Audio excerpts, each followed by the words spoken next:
தேவனே நான் ஓமதண்டையில் இன்னும் நெருங்கி சேர்வதே என் ஆவல் பூமியில். மத்தேயு 7:26-27. நான் சொல்லிய இந்த வார்த்தைகளை கேட்டு இவைகளின்படி செய்யாதிருக்கிறவன் எவனோ அவன் தன் வீட்டை மணலின் மேல் கட்டின புத்தி இல்லாத மனுஷனுக்கு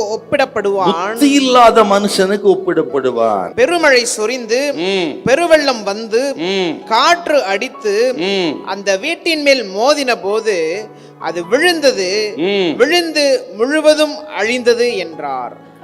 புத்தி இல்லாத மனுஷன் இவன் யாருன்னா கேட்டதின்படி செய்யாதவன். அவன் தான் மணலின் மேல் தன் வீட்டை கட்டுகிற மனுஷன். இயேசுவை அஸ்திபாரமாக கொள்ளாதவன், இயேசுவையே நம்பிக்கையாய் வைக்காதவன், அதற்கு நேர்மாறாய் உலகமே கதி என்று வாழ்ந்தவன், உலகத்தை நம்பி உலகத்தை சார்ந்து வாழ்ந்தவன், உலக ஆசை, மன ஆசை, பொருள் ஆசை என்று உலகத்தாரை போல வாழ்ந்த, உலகத்தின் மீது நம்பிக்கை வைத்த மனிதன், மணலின் மேல் கட்டுகிற மனிதன் அவன் தான். அப்போ அவனுக்கு பேர் வைக்கிறாரு புத்தி இல்லாத மனுஷன். லூக்கா 12ஆம் அதிகாரத்துல அந்த வெல்தி ஃபார்மர், நன்றாய் அவன் நிலம் விளைந்ததுன்னு சொல்லப்பட்ட அவனை பார்த்து சொல்றாரு, மதிகேடனே, இன்றைக்கு உன் ஆத்மா உன்னை விட்டு எடுபட்டு போகும், அப்பொழுது நீ சேர்த்தவைகள் யாருடையதான்? தேவனிடத்தில் ஐஸ்வர்யவான்களா இரு. அவனை பார்த்து சொல்றாரு, பெரிய பணக்காரங்க அவன் ஆசீர்வாதம் தாங்க முடியல,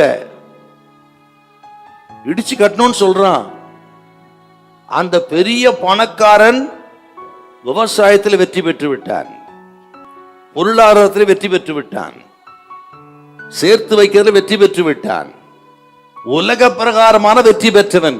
அவனை பார்த்து அப்பா சொல்றாரு, மதிகேடனே. ஆண்டவர் சில நேரத்துல பேசுறதுல இருக்கு பாருங்க. உலக பிரகாரமாக வாழ்ந்து உலகப்புற மனுஷனை போலவே நம்ம வாழ்ந்து அப்பாடி வார்த்தைக்கு செவி கொடுக்காம உலகத்தின் வார்த்தைக்கு செவி கொடுத்தா நம்மையும் பார்த்து கர்த்தா தான் சொல்லுவாரு, புத்தி இல்லாத மனிதர்கள்.